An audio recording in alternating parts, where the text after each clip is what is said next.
Now we will see how does the transfer of heat take place through a liquid. Apparatus, a beaker, potassium permanganate crystals, a burner, water, etc. Procedure: take some water in a beaker, heat the beaker slowly on a gas burner, drop a few crystals of potassium permanganate into the water. Now watch the water in the beaker carefully. What do you see? See now, you will see streams of water going upwards and coming back to the bottom. Due to the potassium permanganate, these magenta colored streams can be identified easily. When heating begins, the water near the bottom becomes warm and its density decreases. As a result, it moves upwards and is replaced by cold water coming from above. In this manner, heat is transferred by means of currents called convection currents. This process is called convection of heat.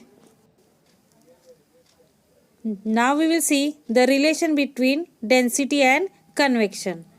Apparatus: a test tube, a piece of ice, wire gauze, a burner, a candle, etc.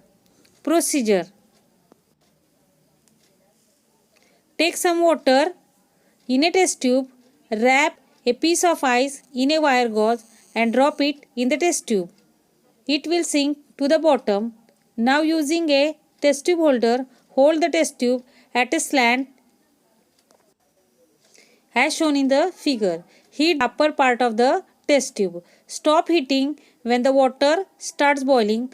Observe the piece of ice at the bottom. The heat does not reach the bottom even though the upper part is heated. How does this happen?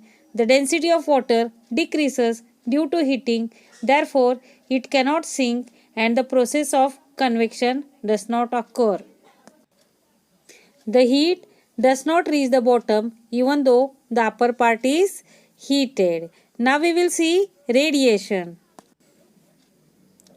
Light a candle and stand it upright. Hold your hands on its two sides at some distance from the candle.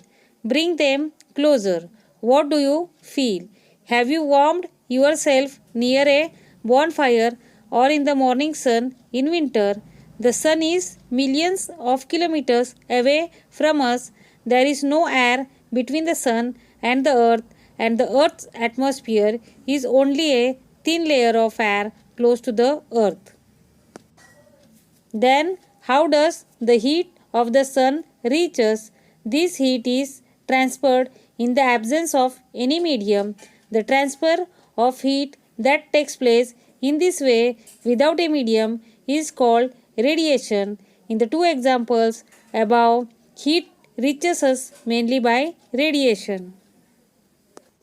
The transfer of heat that takes place without a medium is called radiation.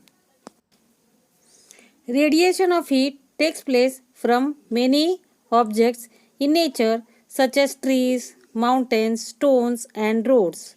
A camera has been developed which uses these radiations to make our surroundings visible at night. It is called an infrared camera. Using this camera, it is possible to keep a watch on the movements of the enemy during the night. When heat rays fall on an object, a part of the heat is absorbed by the object and a part of it is reflected. The ability of a substance to absorb heat radiation depends on its color and also its intrinsic properties. Intrinsic means internal. Transfer of heat apparatus: 2 aluminum tins of the same size, 2 small glasses, water, thermometer, black paint, etc. Procedure: paint the outer surface of one tin with black paint and let it dry. Then in both tins, place one glass each filled with water at the same temperature. Cover the tins with lids. Keep them in the sun for 2 hours. Now measure the temperature of water in the glasses in the two tins. The temperature of water in the glass kept in the black color tin is more than the water kept in other tin. Students, note that black color absorbs more heat and hence water kept in it becomes more hot. Good and bad conductors of heat. Place a steel spoon, a copper strip or rod, a divider from your compass, a pencil and a plastic ruler in a glass beaker.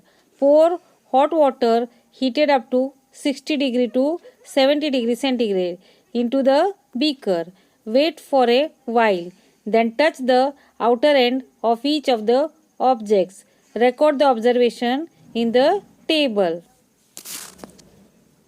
You will observe that when we touch the outer end of each of the object, a copper strip or rod has become very hot. A divider from your compass box has become hot while steel spoon is warm and a pencil and a plastic ruler are as cool as the atmosphere. What inference will you draw from this? Some substances are good conductors of heat while some are bad conductors of heat. Heat is easily conducted through a copper strip or pot but not through plastic or wood.